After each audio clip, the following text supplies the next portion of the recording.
โอปิกถังสุตวายโสเอกากมานโสอาคธรรมมโนปัตโตโสทาโรคยังตถาตุโนจัตวาติกาจะปัญญาสเถรังกิสหายกาปัตตวานปรมังสันติงสัทธาโสติงกโรนตุโนเยติงสัพพัทธวาคิยาโรเปนะตุระวันนิโนขีนาสวาวสิปุตตาเตกโรนตุอนามยังอุรุเวลกาสโปปิมหาปริสานโมตโมตปิโตอาคาธานามิสัทธาโสติงกโรตุโนโยนะติกาสปัตเถโรปุญญาเกโตอนุตตโรตสังโฆศีลสัมปันโนตตาโสติงกโรตุโนธรรมปัจจลิโตสันโตโยเถโรขยากาสโพสังยุตโตภวนิเตเหสทาโสติงกโรตุโนโกกนาทังสเปตวานปัญญวันตานปานินางปัญญายสาลิโอตัสสะกลังนาคติโสลสิงสาลิโอตโตมหาปัญโยปัตโมอาคสาวโกธรรมเสนาปฏิเสธโทสัทธาโสติงกโรตุโนปาทังคุลิกมาเตนะเวชยันตปกรรมปโนปัตเวงมหาติงสัพพังสมัตโถปริวัติตุงโมกัลลาโนมหาเถโรทุติโยอาคาสาวโกอิทธิมันตานังโสอาโคตตาโสติงกโรตุโนมหากาสปัตเถโรปิโอตัสสะกนากันนิโพตุตะกุณากานิกิตโตตติโยสัตตุสาวโกอรัญญวาสาภิรโตปังสุโกรตโรมุนิสุขตัสสะสนัตโรสัทธาโสติงกโรตุโนอาปาติหานาปาติยาสเตกิจจายโกวิโตวินัยเยอาคเนกิตโตอุปาลิสัตตุวันนิโตวินัยเยปารมิปัตโตวินัยโกจโรมุนิกโรตุโนมหาสันติงโสทยาโรขยังตถาตุโนอนุโรตมหาเถโรเทปจักขุนโมตโมยาติเสโตภะคะวะโตโสทยาโรขยังตถาตุโนโอจากุริกานังอาโคปติโยสุตมาหิโตกาลิโกทายาปุตโตจัตตาโสติงกโรตุโนอานันโตปุตตุปัฏฐาโกสังกิติสาตุสัมมโตปะหุสุโตธรรมตโรสัทธาโสติงกโรตุโนกิมิโลสิริสัมปันโนมหาสุขสมาปิโตมหาขีนาสโวจาโตมหาสันติงกโรตุโนครุวาสังวติตวานปัสสันโนพุทธศาสเนภคุจารหตังปัตโตสัทธาโสติงกโรตุโนกุลาปัสสะทัชนะโกกาลุทาเยมหิติโกเอตตังคาติโตเถโรสัทธาโสติงกโรตุโนเตโตธรรมกติกานังเกณังเวทานปารโกปุณโนมันตานิยาปุตโตเถโร โสถิงกโรตุโนปารัตวาโจมหาเถโรสิหนาทานโมตโมทัพพิโตอาคาธานามิสัทธาโสถิงกโรตุโน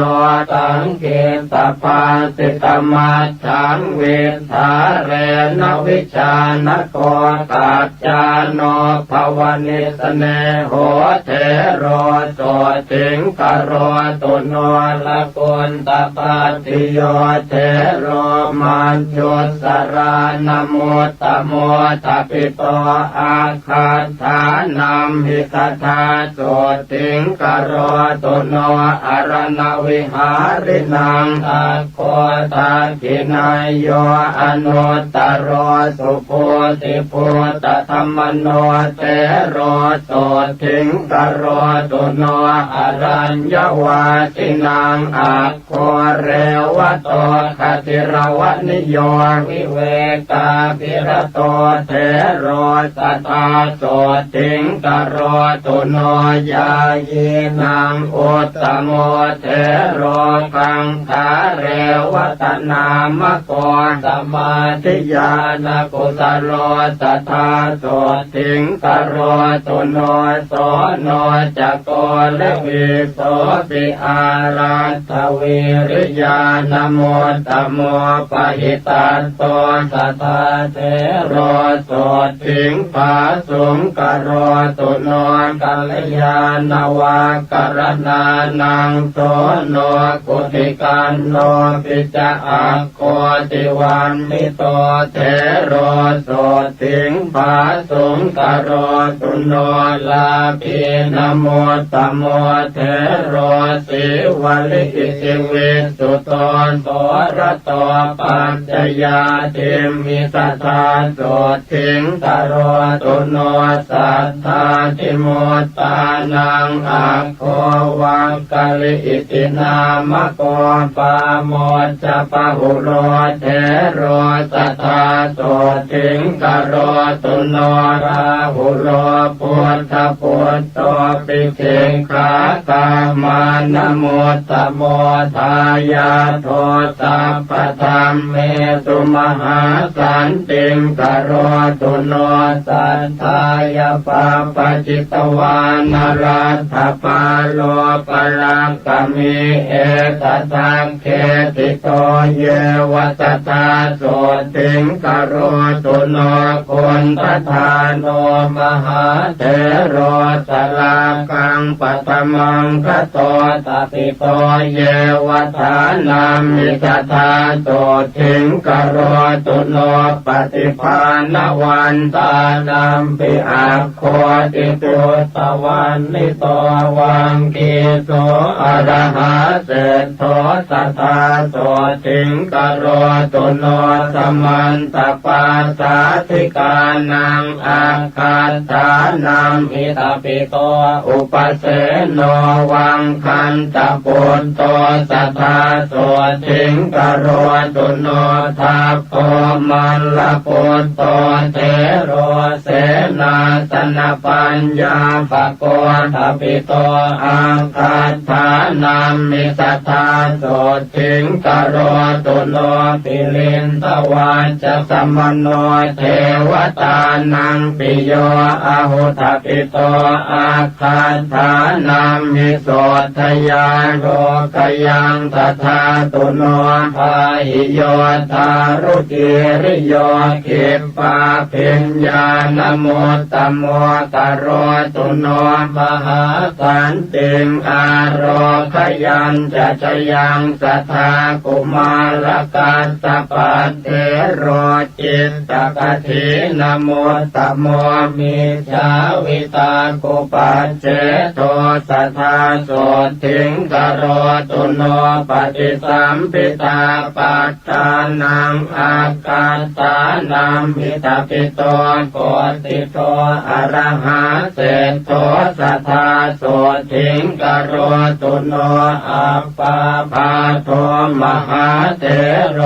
อัปปาภาทานโมตโมภากุโลอรหาจาโตสัทธาโสถิ ถิงกโรตุโนปุพเพนิวาสเวทีนังอัคโคติพุทธวันนิโตโสปิโตนามโสเทโรสัทธาโสถิงกโรตุโนมหากัปปินาเทโรปิภิกขุโอวาทโกอาหุกุสโลโอวาททานเนสัทธาโสถิงกโรตุโนภิกขุโนวาทตานาโคนันทโกอิติวิสุตโตปาเลตุโนสัทธาเทโรโสถิงภาสุงกโรตุโนอินทริเยสุขุตตตวารโรอาคัตถาเนติโตอาหุนันทันเทโรวสิปัตโตสัทธาโสถิงกโรตุโนเตโชธาตุกุสลานังอาคัตถานามิทาปิโตสาคโตนามโสเทโรโสถิงภาสุงกโรตุโนสัญญาวิวัตกุสโลปทานโนภาวนารโตโพธสิสโสมหาปันโทมหาสันติงกโรตุโนจุลปันตกันเทโรปิมโนมยาปินิมิโตทัปิโตอาคาถานัมหิสัทธาโสถิงกโรตุโนปฏิภาณยกานังตุอาคาถานัมหิทัปิโตราโทเทโรมหาโสถิงกโรตุโนอนามยังโลกจิวรธารานังภิกขุนังอุตตโมอาหุโมกราชมหาเถโรมหาสันติงกโรตุโนวิมโลวิมลปัญโยสุโรปสุสมาหิโตระโชนลิมปฏิคันเทมหาสันติงกโรตุโนธรรมปาโลมหาปาโลมหาธรรมตโรยติมหาขีนาสวโลเกมหาสันติงกโรตุโนจักขุปาโลมหาเถโรปทานโนศิรสังวุตโตปหิตัสโตมหากายโยมหาสันติงกโรตุโนสัพพเวรพยาติโตนารโตอาสวัคโยมหาสันติกโรโลเกสัทธาโสถิงกโรตุโนปุถทปูชายนิรโตจินภัตติปรายโนสัทธัมมสวโนเทโลสัทธาโสถิงกโรตุโนปัจฉิมภวสัมปัตโตโคตโมภาวนารโตราคะขยมโนปัตโตสัทธาโสถิงกโรตุโนเสนาสเนสุสัพพายังลัทธาจานังสมารปิโคติโกโพธชายันโตสัทธาโสถิงกโรตุโนโพเทปัสสันนมานโสสุปาหุปัญจลีกโตขีนาสววติปุตโตมหาสันติงกโรตุโนวิปัสสนายปัสสุโตวันนิโยสุสมาหิโตสัตโตยายีวันเนวาสิสัทธาโสถิงกโรตุโนโอติโยวินัยตโรอติกันโตนรามเรธาเรนโตอันติมันเทหังสัทธาโสถิงกโรตุโนวิมโลวิรโชจันโลชาโตปันตระเกตุนาพิมพิสาราตโชเทโรสัทธาโสถิงกโรตุโนรามารัญเยวติตวานภาเวยาขานานาตวันนิโนอิติมันโตชุติมันโตวันนวันโตยสัสสิโนโมทมานาอภิสามุงสัทธาโสถิง ตายนิรตาสัทธาโสทิงกโรตุโนพระมาโนปาริสัชชาจะเยจะพระมปุโรหิตามหาพระมาจะสัพเพเกปัตมัชฌานสันติโนเมตตาวิหาริโนสันตาสัมพุทธัสสะปรายนาคโรตุโนมหาโสทิงเสกาเสกปุโตชนะปริตาภาปมานาภาพระมาจาภาสราตถาพุทธปูชายนิรตาตุติยาชาณสันติโนเมตตากรุณิกาสัมเพตาปัสสันสหิเตสิโนกโรนตุโนมหาสันติงโสติมาโรคยมายุวังปริตตสุภาพระมาโนอัปปมาณสุภาจะเยสุภกินหาจะพระมาโนตติยาชาณสันติโนปปายปรณาโลเกพุตตชานรตาสัทธาอหิงสาสัพพสัตเตตุสัทธาสันติงกโรนตุโนเวหะพลาปิพระมาโนจตุทัชชานสันติโนเสกปุโตชนะเสขากทาสันติงกโรนตุโนสัมปัตติยานะหายันติพระมาโนจินสาวกาอวิหานามกาสัพเพสัทธาสันติงกโรนตุโนอัตตปานามพระมาโนจตุทัชชานสันติโนพระมวิหาริกาสัพเพโส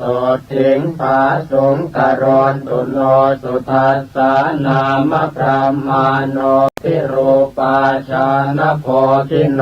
อปุนากัมปนากาเมสันติงภาสุงกโรนตุโนพระมวิหารสัมปันนาจินพันติปรายนาพระมาโนสุทัสสีนามสัทธาโสสิงกโรนตุโนอากานิธาจะพระมาโนเจตาสัพพกุเนหิจะปะหินนภวนิสเลหาสัทธาโสสิงกโรนตุโนปัตมาโรปพระมาโนสัพพโรปวิราคิโนจินภัตติรตาสัพเพสัทธาโสสิงกโรนตุโนตุติยาโรปพระมาโนเหตาชานวิราคิโนจินภัตติรตาสัพเพสัทธาโสสิงกโรนตุโนตติยาโรปพระมาโนเหตาชานวิราคิโนจินภัตติรตาสัพเพสัทธาโสสิงกโรนตุโนจตุถาโรปพระมาโนเหตาชานวิราคิโนจินภัตติรตาสัพเพสัทธาโสสิงกโรนตุโนเวเทเหปรโมยานเนจัมปุหิเปปุรุมหิจเทวยัคขปิสาเจหิสัตถิงวิชชาคราทโยอากาสัทธาจะพระมาโนชรัตถาจันตริกขจาทวิปัฏฐาทโยเยสัตตาสัทธาโสถิงกโรนตุโน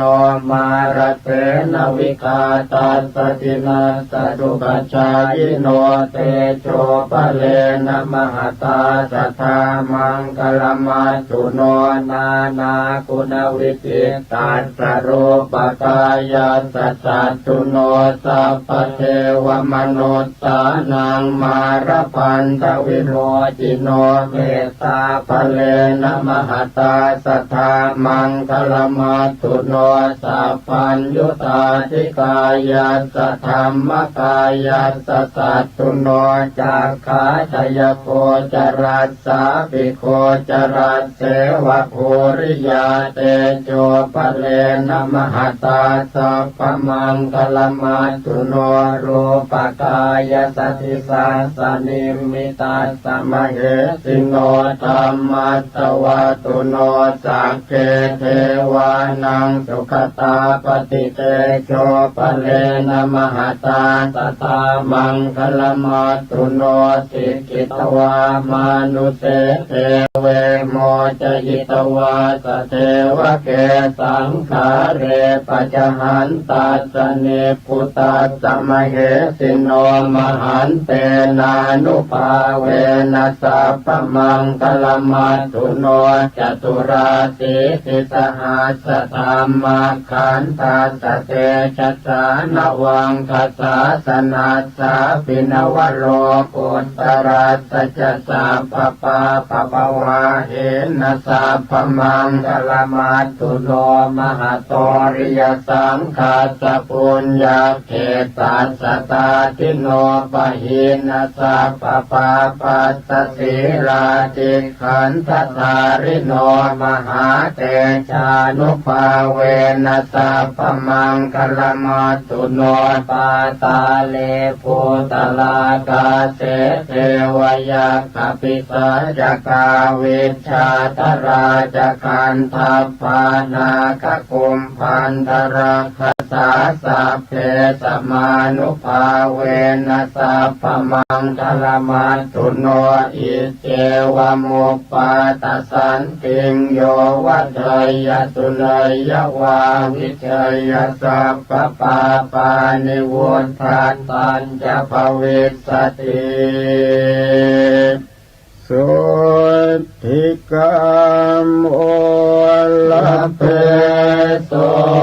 ทิงสุขกามโมสุขังลเพอายุกามโมลเพยายงปุนตกามโมลเพสุเตนะตัสสะโรธาภาเทนติวาตาปิตาทิสัมภวะอาการมรณังนาตินาเทววิสมโมสเรนะโจปาตปยังตัสสะโนปิปาตปยังตถานาสันติทุนนิมิตตานิปาปะกรรมาติตานิจติขมายุมหาโสติงอารทยัญจะสัทธาภเวโยสุตวาปิมหาสันติงสังฆามังปวิเสนโรวิทะเยเวริโนสัพเพนัสสัจเจหยภิกขุยะเตสัพพทานาปเตปิติงวิปัสสิงนาวคาหติโรเกหินาภิกขุยะเตสวัสสุหิวิวัตเตยัตระเทเสวะโกวะกามปัญหาการะกัสสะทยโยอุปปาตสันติโกเสนะสัพเพสันตสมันติเตยโมทิสวัตเตสันติงสัจจิวันจาปยชีวิตังโสโมจเตมหาทุกขาปะปติสุขติงสัตตาเทวันทานเน นักเรวานิจโมปายตัสสันติยาปาลกาเทวราชาโนเตจสิริวิวันตนาปัตถปยาปาทิสัญญาตาอุปาตาจันตลิกาจาอินทาทิจานิตุมปาตาปาปะกรรมสมุทิตาตาภูมิปาตาวินาศสันติเตชะสุปาตสันติยานติทุกขปัฏฐานเนทุกขพยาปัฏฐานเนพยาโสกปัฏฐานเนโสกโหนตุสัพเพติปานิโนเอตาวตาจะอัมเหหิสัมปตังปุญญสัมปทังสัพเพเทวานุโมทันตุสัพพสัมปันติสิทธิยาทานังตถานตุสัพพายสิรังรักขันตุสัมปทาภาวนาภิรตาโหนตุการจันตุเทวตาคตาสัพเพพุทธาภลัมปัตตาปัจเจกานันจะยังพลังอรหันตานันจะเตเชนรักขังพันธามิสัพพโสภวตุสัพพมังคลังรักขันตุสัพพเทวตาสัพพพุทธานุภาเวนัสสทาโสทิภวันตุเตภวตุสัพพมังคลังรักขันตุสัพพเทวตา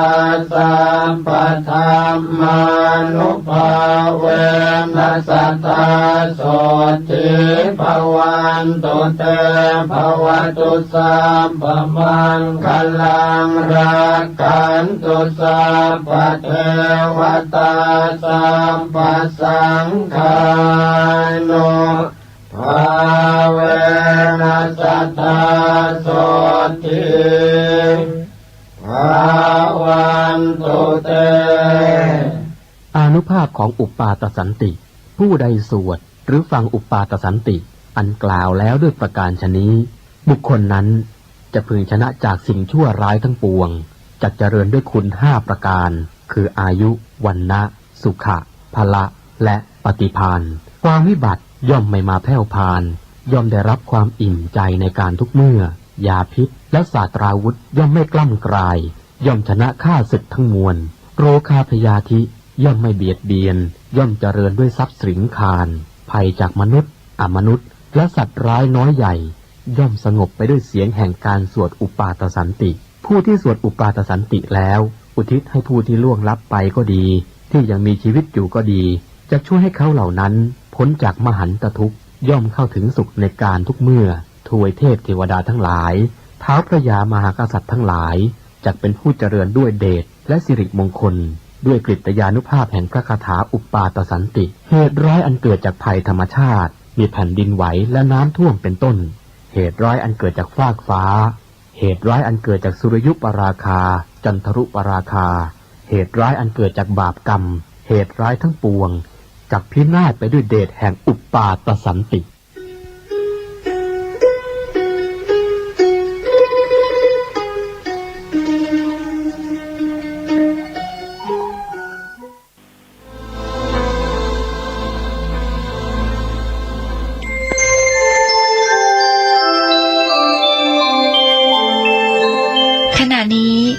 ท่านกำลังฟังสถานีวิทยุกระจายเสียงพระพุทธศาสนา FM 104.5 เมกะเฮิรตซ์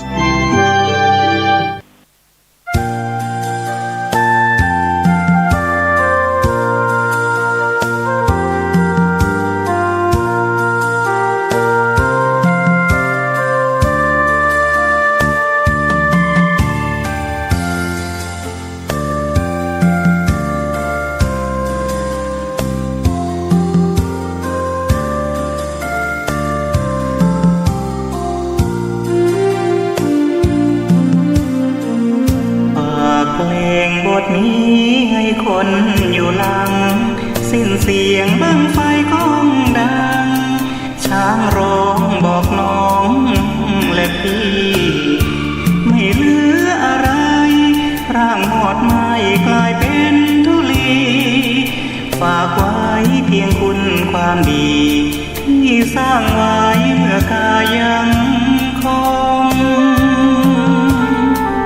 ฝากเพลงบทนี้ไว้คอยเตือนใจเวลาไม่เคยคอยใครบ้างเหลือไว้ไม่กี่ชั่วโมงจงอย่าประมาทอวดฉลาดเมื่อยังยืนยง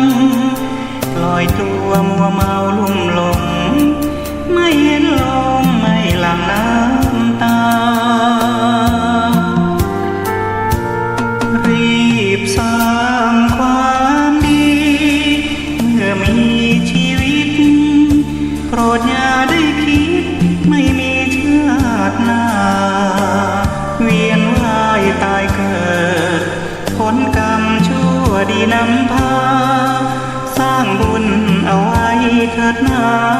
ชาตินี้ชาติหน้าให้สุขสันต์ฝากเพลงบทนี้ก่อนวันสุดท้ายหากจิตหลุดพ้นจากกายจะหาใครช่วยได้ทันฝึกลมหายใจใช้สติกำหนดทุกวันเฟอร์รี่ล่มได้เพิ่มอีก2 รายในวันนี้และจะเริ่มปฏิบัติการค้นหาผู้ที่ยังคงสูญหายอีก4 คนในเช้าวันพรุ่งนี้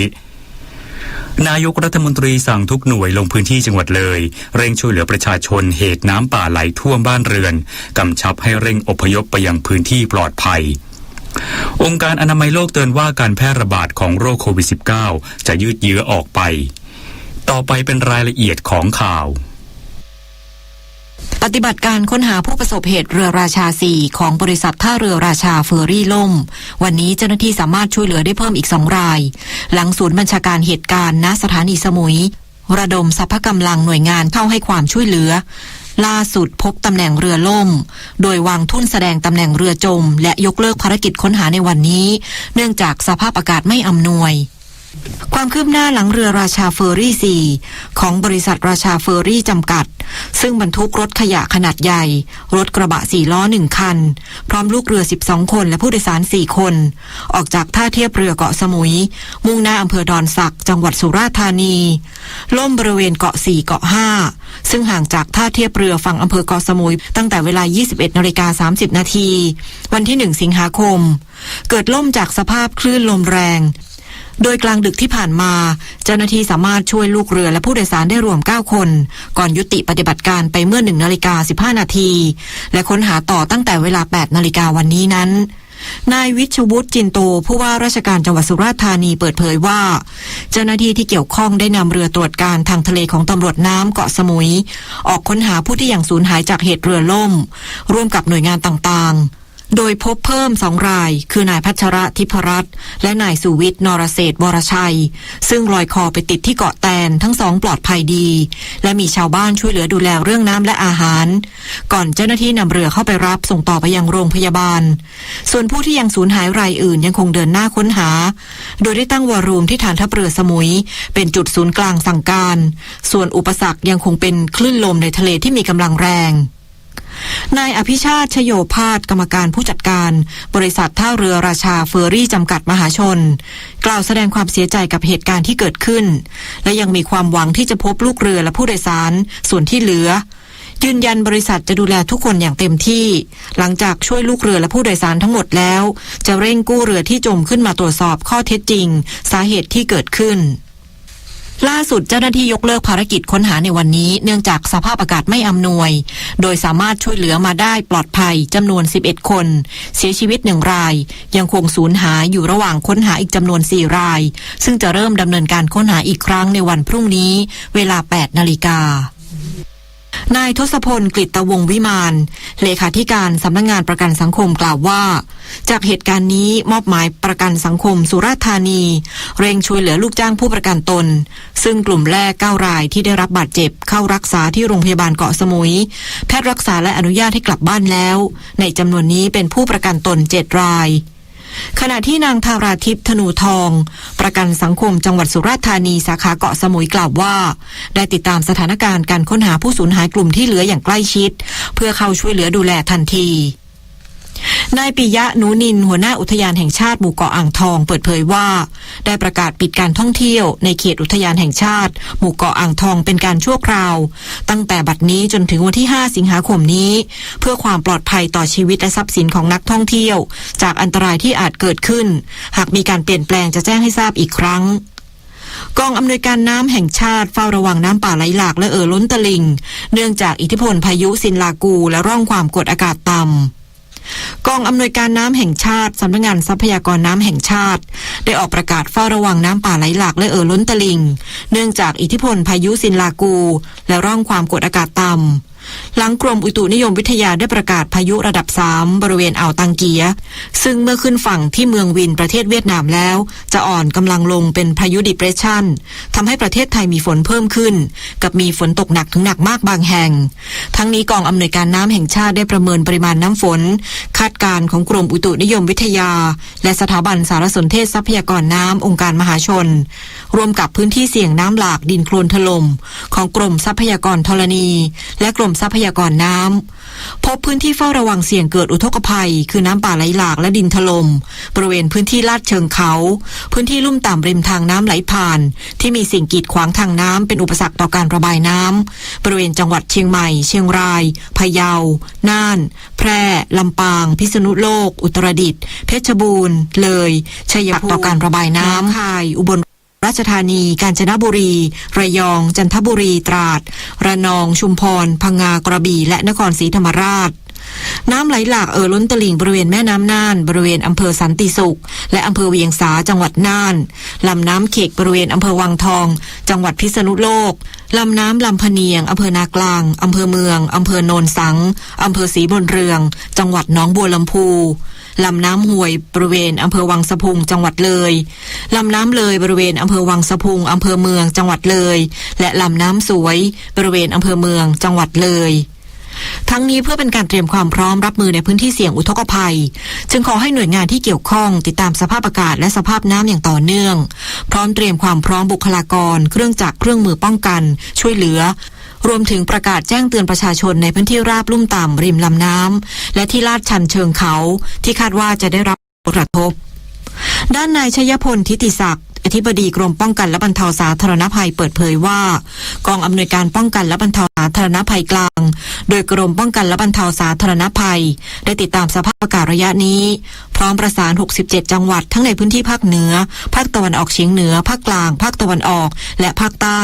เตรียมพร้อมรับมือน้ำท่วมฉับพลันน้ำป่าไหลหลากและคลื่นลมแรงในช่วงวันที่2ถึง4สิงหาคมนี้